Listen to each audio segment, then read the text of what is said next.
What have been the challenges of policing the Euros so far? Well, policing the Euros, a huge competition for football, not least the fact that England are doing incredibly well after 55 years. And the big challenges have been large numbers of people across the capital gathering, both in breach of COVID regulations, but on occasion behaviour going a little bit beyond what would be reasonable.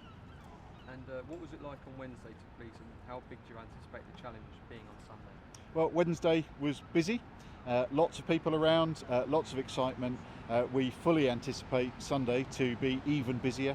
We've got a large policing plan in place with a very experienced command team across London, because of course it's not just at Wembley, it's not just central London, but pubs and other venues will be very busy across the whole capital.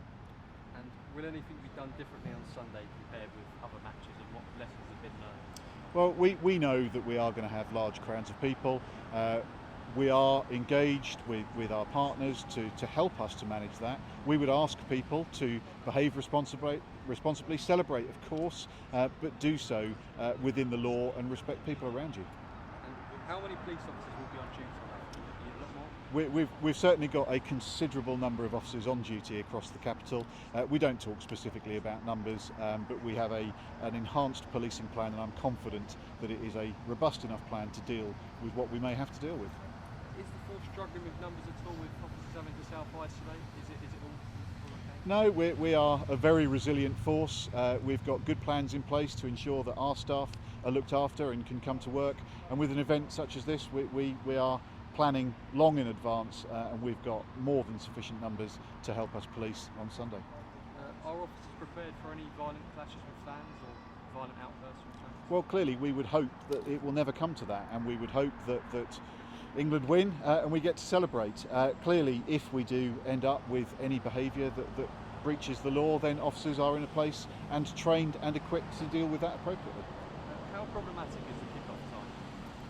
No more problematic than any other kick-off time. I think with a final of this nature after this amount of time, we would have seen large numbers of people in London regardless of the kick-off time.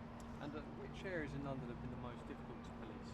Well, to be honest, the whole of London has been busy. Clearly central London does attract people. Wembley, we're well versed in policing Wembley with large numbers of people, and our normal and well practiced plans are in place there. But central London with large crowds, but actually across the capital it has been very busy. And what is your advice to people on Sunday, both going to the match and congregating in London? Firstly, enjoy it. It's really important that people do enjoy themselves. But I would ask that people work with the police, that they respect people around them, and they understand that it's important to celebrate responsibly and recognise that if the law is broken, whilst we don't want to, the police will have to intervene.